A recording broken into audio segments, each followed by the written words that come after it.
I'm Kate, a 40-year-old woman juggling a part-time job and the demands of our home. Ted, my husband, is just a couple of years older, and we share our lives with a beloved cat. We've been married happily for 15 years, although I wouldn't say it's been without its challenges. One of the biggest disappointments has been our inability to have children. Another source of frustration is Ted's reluctance to pitch in with household tasks, despite his modest earnings.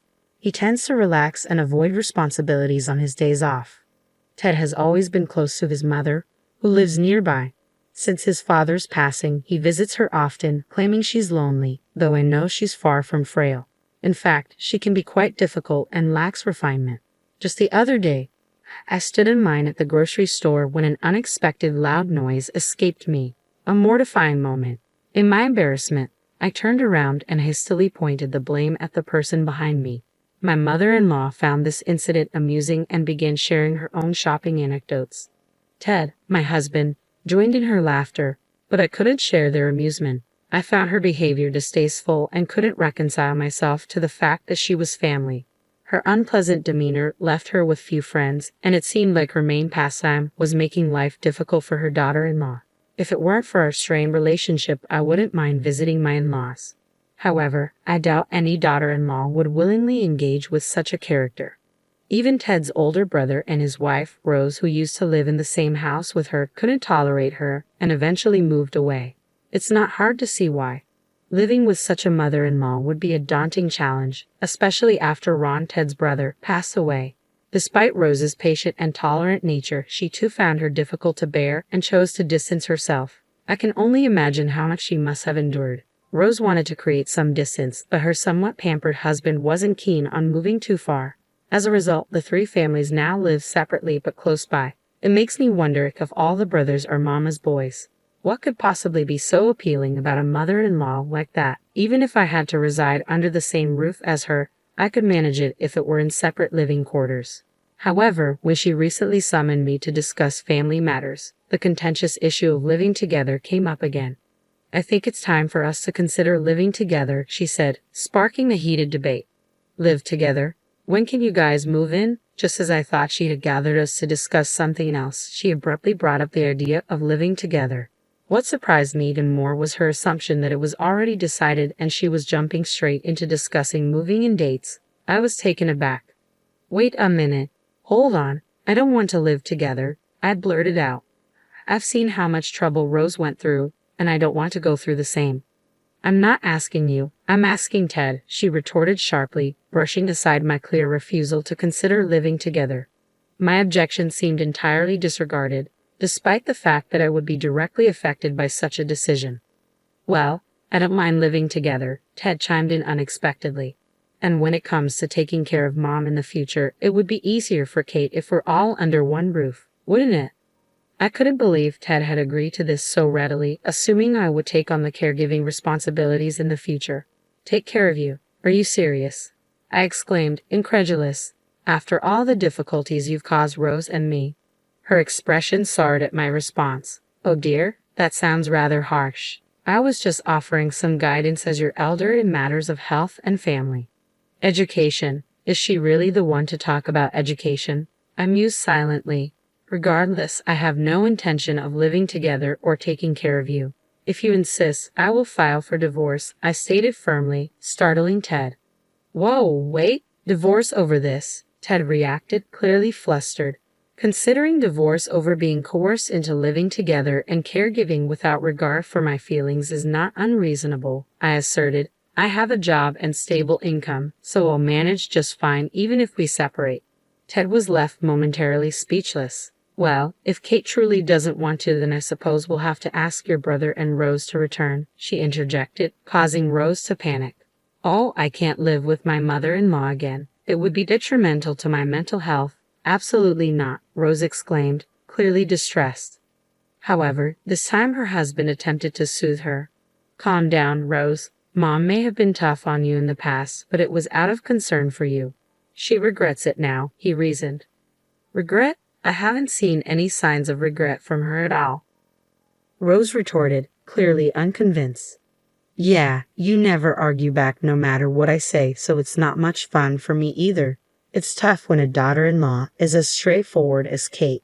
but it's also difficult when she doesn't express her thoughts, her brother-in-law added unexpectedly.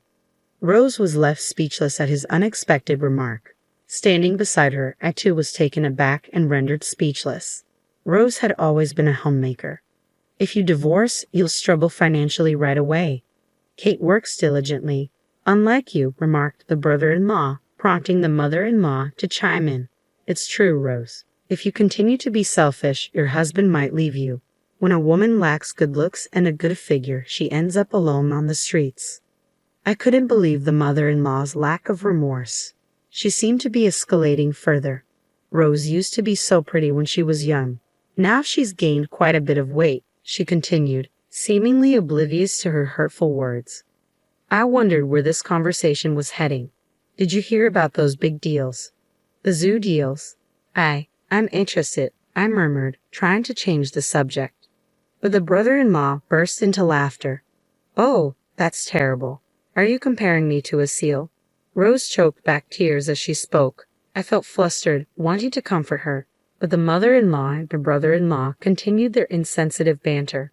No, it's just a misunderstanding. I was talking about the upcoming event at the zoo, right, brother-in-law? The mother-in-law interjected hastily. Seals wave their flippers and go ho-ho, don't they? Ho-ho, it's a spot-on imitation.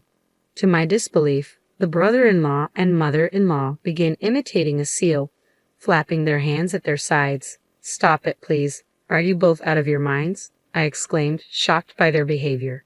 Rose couldn't hold back her tears and stormed out of the house. I hurried after her, chastising the mother-in-law. How can you both be so thoughtless and disrespectful? It's no wonder Rose and I refuse to live with you. Ted interjected angrily. You act all high and mighty because you work, but you're just another woman trying to make it on her own. You'll end up on the streets like Rose. Don't think of threatening divorce. You'll regret it. His words stung deeply. While I was in a more stable position than Rose, I couldn't easily dismiss the idea of divorce either. I absolutely refused to live together, I declared firmly before storming out of my in-laws' house. My priority was finding Rose and offering her comfort. After searching through town, I spotted Rose walking slowly. Rose. Kate. Rose turned, her tear-streaked face showing her distress. I managed to calm her down and led her into a nearby cafe. I can't take it anymore. I've always been bullied by my mother-in-law, and Ted never supports me. I sympathize with her. Yeah, both brother-in-law and Ted are such mama's boys, Rose sighed in agreement. It's not just the bullying from my mother-in-law. I can't tolerate his cheating anymore.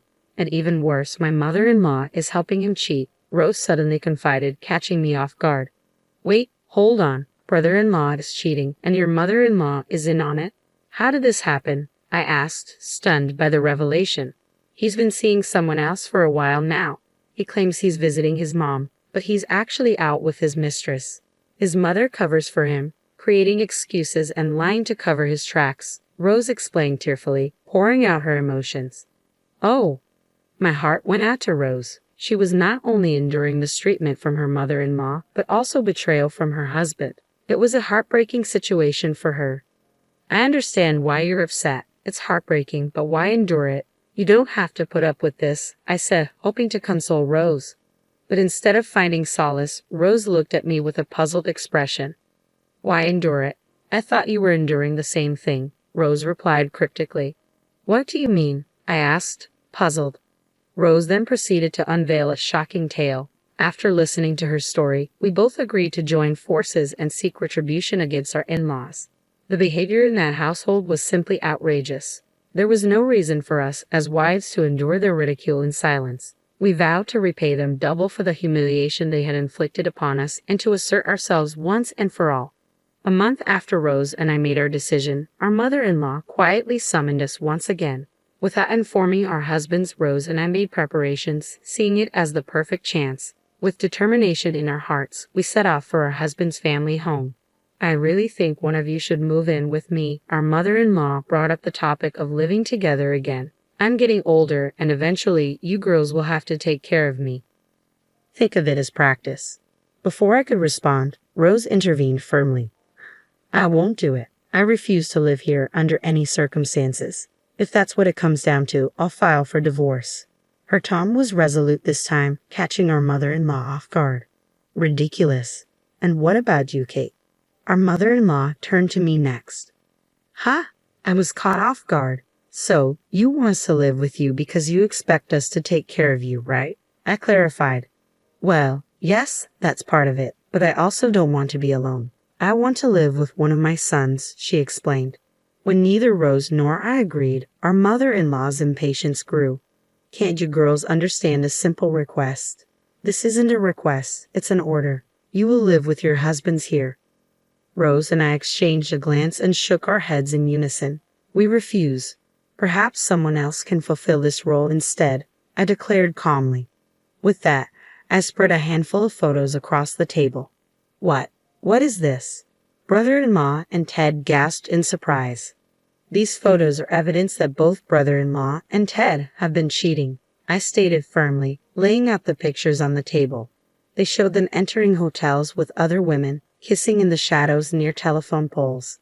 So, you've been cheating together, such loyal brothers, I continued, addressing them directly. It appears our mother-in-law knew about this and helped cover for you both. And now, after all that, you have the audacity to ask us to live with you and care for you. How shameless. Rose nodded in agreement beside me. If you need care, ask these women in the photos. As for us, we're divorcing you and will not live with or care for you. But that's a problem, our mother-in-law stuttered nervously. A problem? We don't see any problems here, right, Rose? I said, turning to her. Rose grinned confidently. If you get divorced, you'll be the one with problems. A housewife like you won't survive on your own. Brother-in-law erupted in anger. Was he trying to imitate a sea lion again, like he did a month ago? Not this time. The threat of divorce is not a bluff, Rose replied calmly. I won't have any issues. I plan to secure substantial compensation from you. Additionally, I intend to demand compensation from your mistress. With that, I should be able to rent a small apartment and rebuild my life. It will require finding a job, but I'm determined to stand on my own. I'll support you, Rose. We both agreed to stand together and confront the situation. With my personal savings, I can manage for now. Once Rose secures compensation from her husband and his mistress, she'll repay me with a small amount of interest. We must extract money from these two, no matter what. Oh, Ted, I intend to seek compensation from both you and your mistress, even with my job. Finances are tight for a divorced woman in her 40s. I declared firmly to Ted, who looked stunned. I'm sorry, it was just a mistake. I didn't mean anything serious, Ted pleaded. Whether it was serious or not, an affair is an affair. I've already spoken with a lawyer, so please contact them, I said, handing both Ted and brother-in-law business cards from the same law firm. The lawyer's name on the card was identical for both. We both hired a lawyer simultaneously and managed to secure a small discount on the retainer fee. Quite the bundle deal, you might say. A strategic move worthy of a savvy housewife. Wait, let's talk this through, please. Don't mention divorce. I'm sorry, I'm begging you. Ted and my brother-in-law both knelt and pleaded, but my mother-in-law grew even angrier and began shouting. If you're going to divorce, just do it. Can't handle a little infidelity from your husband? I don't need such an intolerant daughter-in-law. Rose suddenly burst into laughter, her confidence shining through. After all, a woman gains strength with a big move. Mother-in-law, you seem quite tolerant of infidelity yourself. Could it be because you've been in the same situation? Rose's words caught my mother-in-law off guard. What are you talking about all of a sudden? Didn't you have an affair back in the day? That's what the neighbors said, with a part-time student from Ted's swim club. What's going on with your family's DNA? I know your late husband was diligent, but where did you hear such nonsense? Maybe you should ask around, I retorted, puzzled by my mother-in-law's accusation. Well, we'll be packing our things now, Rose and I announced in unison, standing up with bright smiles. Enjoy your time. Following that, Rose and I returned to our respective homes, gathered our pre-packed belongings, and departed. We had already secured an apartment, where we met up later. Despite numerous calls from Ted and my brother-in-law, we ignored them all, leaving everything to our lawyer. Eventually, our dual divorces were finalized and we received our alimony. My mother-in-law's plan to have her daughters-in-law care for her failed, leaving her to rely on her two sons. Evidently, a dispute arose between my brother-in-law and Ted over who would take care of her. Come back, it was my fault. Let's start over. I'll be waiting for you at the restaurant where we used to go on dates. Every night, emails like these from my brother-in-law and Ted kept popping up on Rose's and my phones. After work, we would read them, share a drink, and laugh about our ex-spouses. "Hey, Rose, you remember which restaurant he's talking about?" I asked one evening. "I'm not sure. The restaurant where we used to go has been torn down. I wonder where he's waiting," Rose replied thoughtfully. It was just Rose, myself, and our cat now. After Rose found a job, she moved out of the apartment we had escaped from together, away from that toxic family. Despite living separately, we remained close, supporting each other as friends. As I stroked my beloved cat and sipped my coffee, I savored the peace of my new life.